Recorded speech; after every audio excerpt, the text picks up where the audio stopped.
지난주는 우리가 부활절로 함께 보냈습니다. 어떻게 부활하신 주님을 좀 마음껏 체험해 보셨습니까? 한 주의 삶 동안 부활하신 주님이 함께 하심을 느껴 보셨습니까? 사랑하는 성도 여러분의 매일매일 삶 가운데 주님의 부활하심이 있기를 원합니다. 그 부활하신 주님의 그 사랑함을 여러분이 느끼실 때 세상이 이야기하는 그 수많은 것들에 두려워 떠는 것이 아니라 부활하신 주님으로 인하여서 참된 기쁨 가운데 나아가게 될 것입니다. 오늘은 예수님께서 소위 공생애, 그의 공적인 생애를 시작하시기 바로 첫 번째 나타났던 내용을 담고 있는 말씀입니다. 그리고 우리 침례교회에서는 예수님께서 직접 제정하신 규례로 예식으로 두 가지만을 우리가 지키고 있습니다. 하나는 무엇일까요? 침례이고 또 다른 하나는 주의 만찬입니다. 오늘 침례는 어떻게 보면은 우리 교단의 정체성이기도 합니다. 그래서 사랑하는 성도 여러분, 혹시 자신의 신앙 고백을 담아서 세례를 받으셨던 분들이라고 할지라도 기회가 되시면은 꼭 침례를 받으시면 좋겠습니다.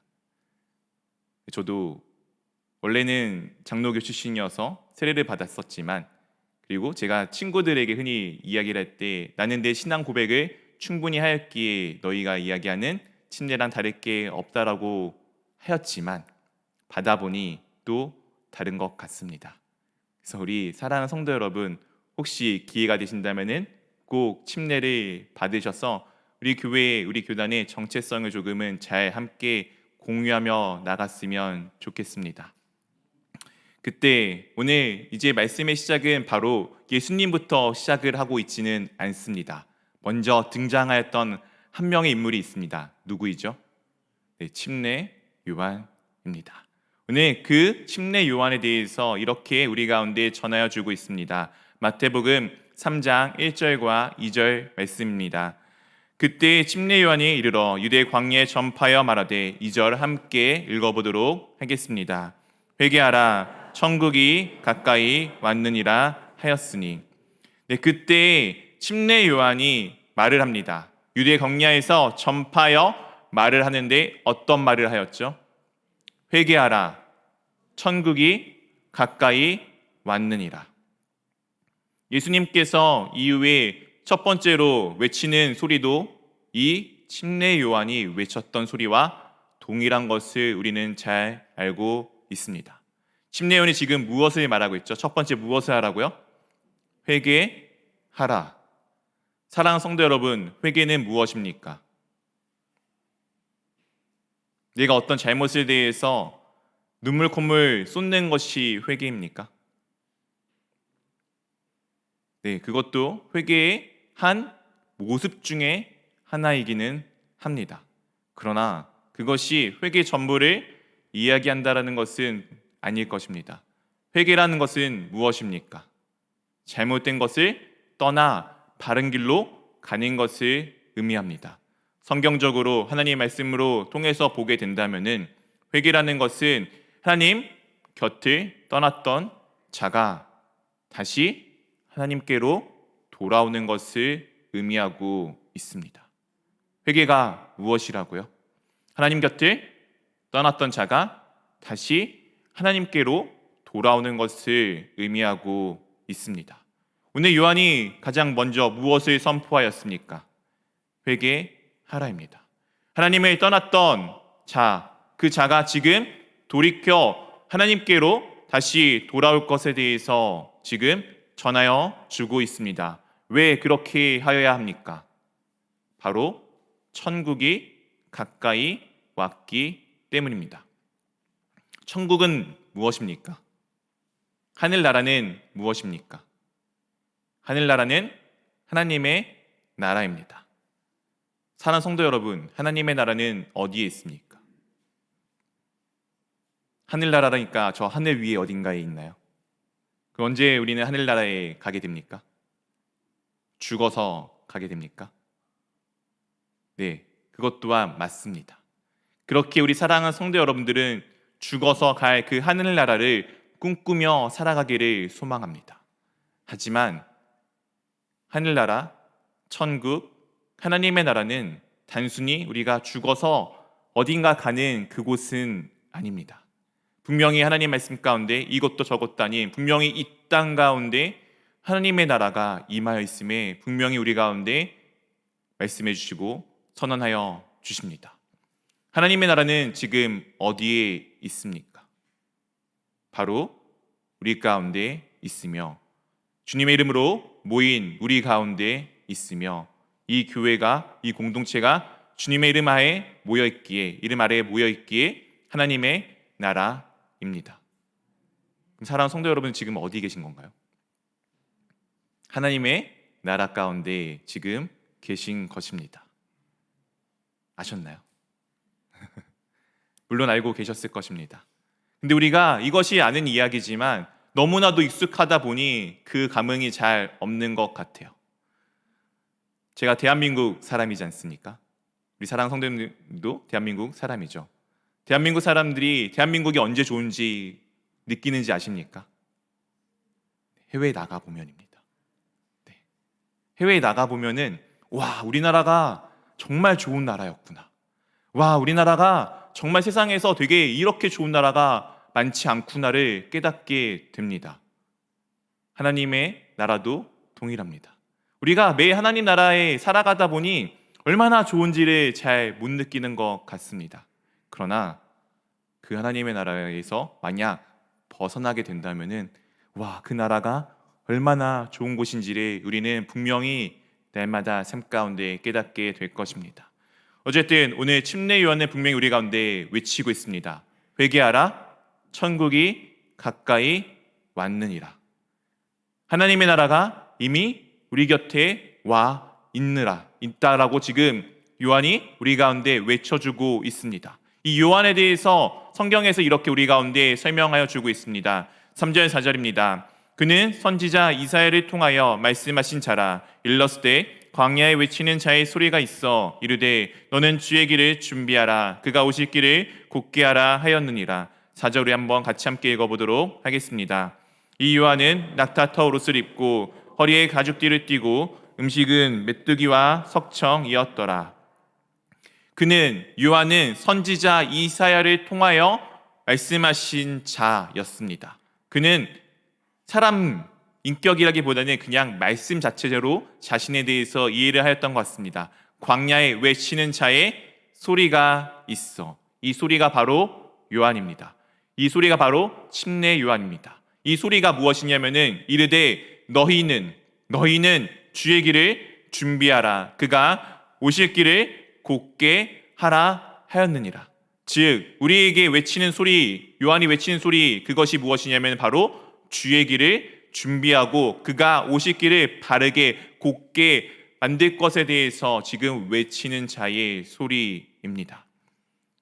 이 이사야의 말씀은 이런 시대적 배경을 가지고 있습니다. 이스라엘 백성들은 바벨론 포로로 끌려가게 될 것입니다. 그들은 세상 가운데 넘어져 세상의 죄악 가운데 팔려가게 될 것입니다. 그들은 죄로 인하여서 사망의 권세 아래서 죽음을 두려워하며 살아가는 자들이 될 것입니다. 그러나 그들을 왕이신 그분이 그들을 다 그곳 가운데서 건지셔서 주님의 나라로 그들을 이끌어 오실 것입니다. 하나님의 나라로 그들을 이끌어 올 것입니다. 이 왕이 누구입니까? 바로 주 예수 그리스도입니다. 주의 길을 준비하라. 주의 길을 곧게 하라.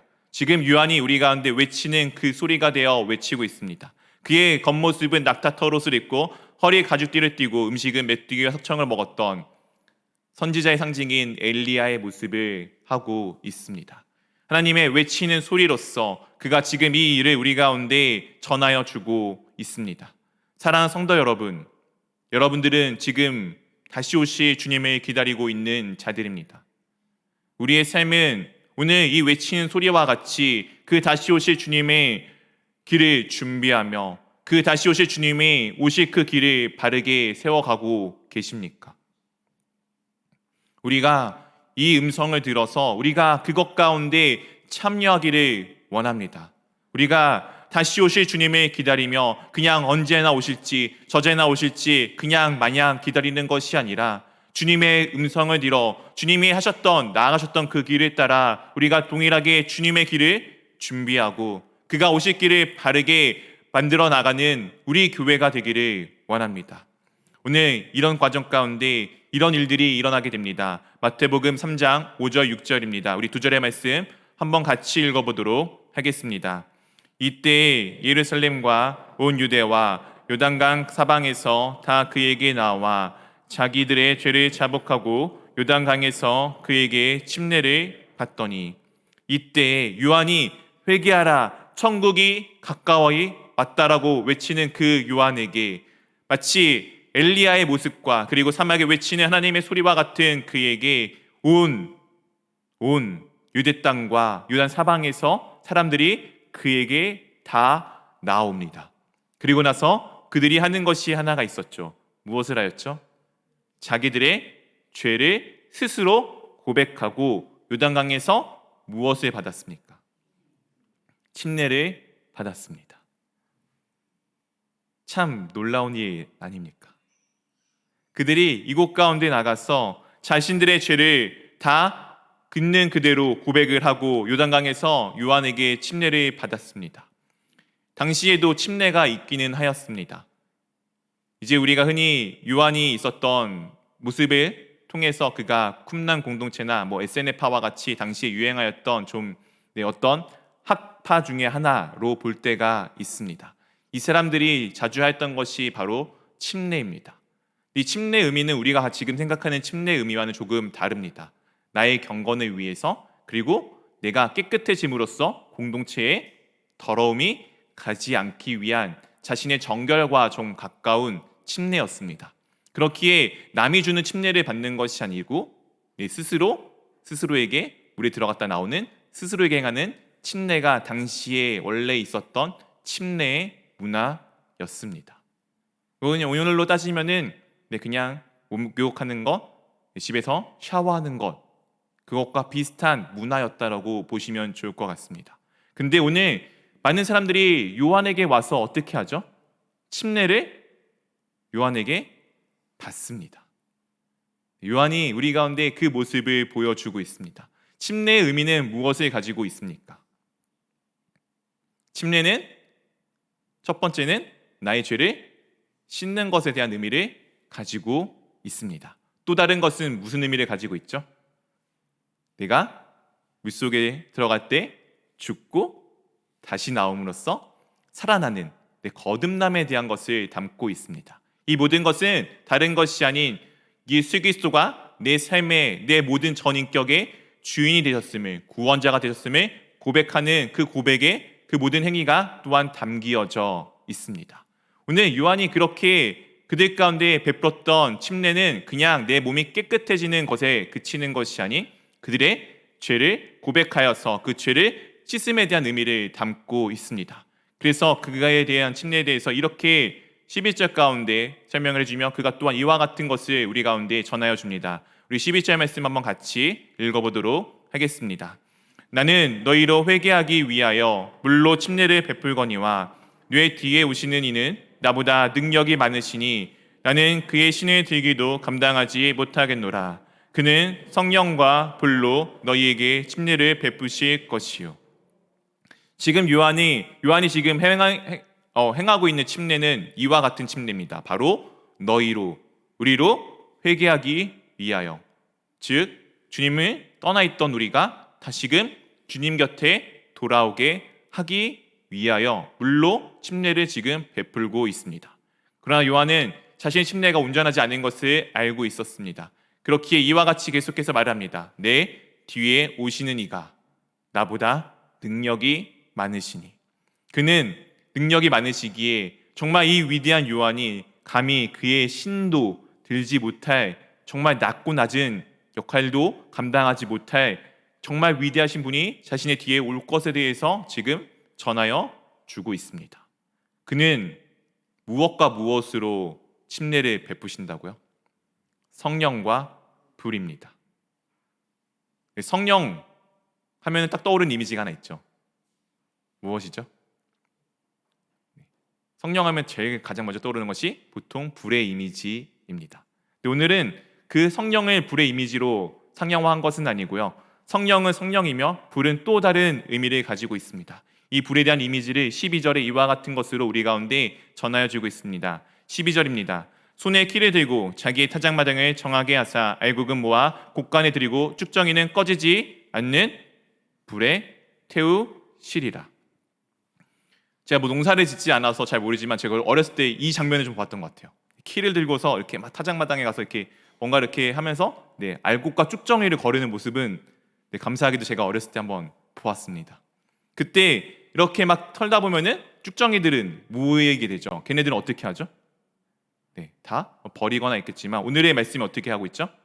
꺼지지 않는 불에 태울 것에 대해서 분명하게 말씀하여 주고 계십니다. 이 꺼지지 않는 불은 무엇을 상징합니까? 바로 주님께서 말씀하시는 심판을 상징하고 있습니다. 즉 성령과 불은 약간 상극되는 모습이에요. 성령은 우리를 도우셔서 우리가 주님께 나아가 주님을 내 주님으로 고백할 수 있는 성령을 전하여 주는 것이라면은 불은 그것과 반대되어 심판을 상징하고 있습니다. 즉 주님께서는 주 예수 그리스도께서는 우리 가운데 생명과 그리고 심판으로 우리에게 침례를 베풀 것에 대해서 지금 요한이 우리 가운데 전하여 주고 있습니다. 이런 요한이 지금 침례를 베풀고 이런 이야기들을 지금 전하여 주고 있는 그때 이와 같은 일이 발생을 합니다. 우리 13절 말씀 한번 같이 읽어보도록 하겠습니다. 이때 예수께서 갈릴리로부터 요단강에 이르러 요한에게 침례를 받으려 하시니, 이때 예수님께서 갈릴리, 그분이 살아가시던 그 땅, 이스라엘 북쪽에 있었던 갈릴리에서부터 지금 남쪽에 있는 요단강까지 오셨습니다. 왜 오셨나요? 요한에게 침례를 받기 위해 오셨습니다. 앞에 요한이 지금 이분이 누구인지에 대해서 설명을 하였잖아요. 그분은 성령과 불로써 우리에게 침례를 베푸실 그분이 지금 오셨는데, 그렇다면 그분이 원래 오셨다라면은 성령과 불로써 우리에게 침례를 베풀기 위해서 갈릴리에서 요단으로 오셔야 할 것인데, 지금 예수님께서 오히려 요한에게 침례를 받기 위해서 오셨습니다. 참 이상한 상황 아닙니까? 요한이 그것에 대해서 제 마음처럼 동일하게 이상하게 여겼던 것 같습니다. 우리 한번 14절 말씀 같이 함께 읽어보도록 하겠습니다. 요한이 말려 이르되 내가 당신에게서 침례를 받아야 할 터인데 당신이 내게로 오시나이까. 요한이 지금 말립니다. 그분이 누구인지 아는 요한이 말립니다. 주님, 내가 주님께 침례를 받아야 할 터인데 오히려 주님이 지금 내게 침례를 받으러 오셨습니까? 참 이상한 상황이지 않습니까? 예수님께서 오히려 요한을 비롯해서 거기 있는 모든 사람들에게 성령과 불로써 침례를 주어야 하실 그 주 예수 그리스도께서 오히려 요한에게 지금 침례를 받기 위해 오셨습니다. 예수님께서 그렇게 이상하게 여기는 요한에게 이와 같은 말씀을 하시고 요한이 이와 같은 반응을 보입니다. 우리 15절 말씀 한번 같이 읽어보도록 하겠습니다. 예수께서 대답하여 이르시되 이제 허락하라. 우리가 이와 같이 하여 모든 일을 이루는 것이 합당하니라 하시니 이에 요한이 허락하는지라.